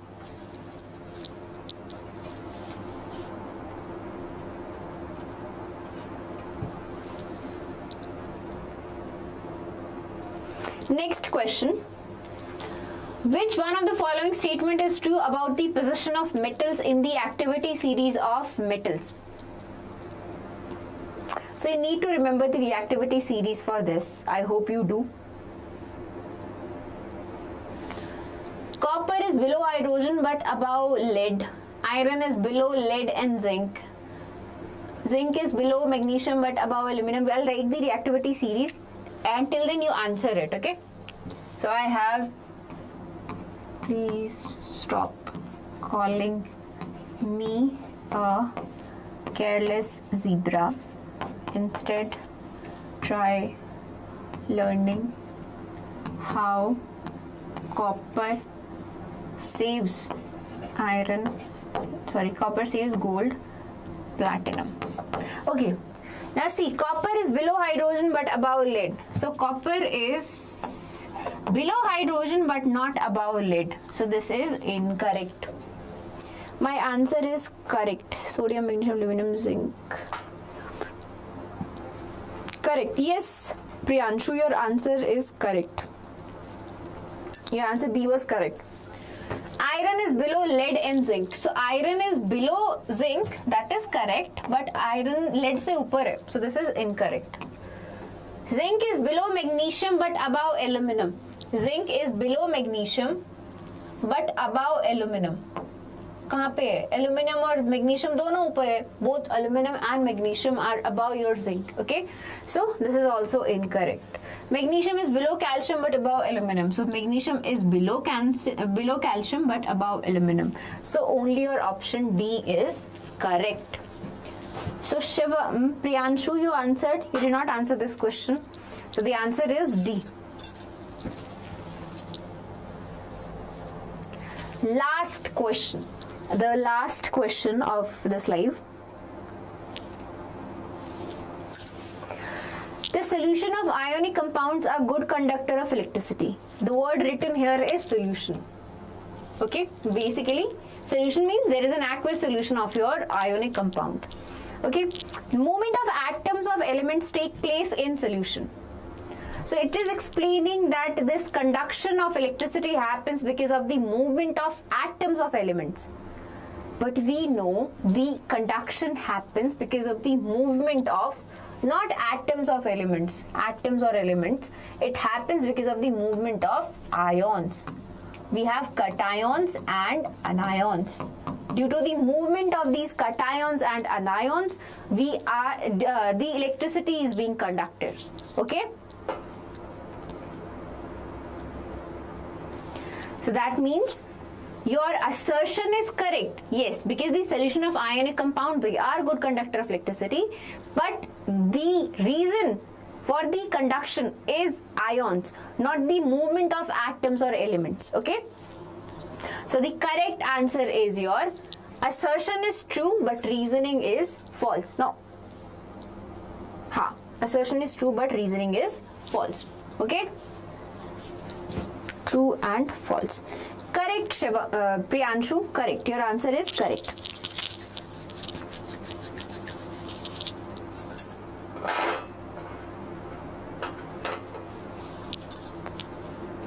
Yes, Priyanshu, the correct option is C.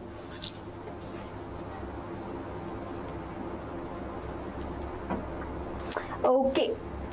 So this wraps up our metals and non-metals. I hope the lecture was clear to you all. If you have any doubts, please do drop your doubts in the comment section or in the live right now. And if you really like this session, give it a thumbs up and subscribe to Deeksha Vedantu Class 10 YouTube channel for such amazing content. Okay. This is your Ekta Ma'am this side. I hope my kids loved the session and take care. Bye bye.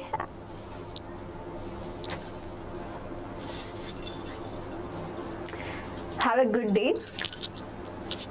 Ta-da. Please do subscribe to the channel though. Okay.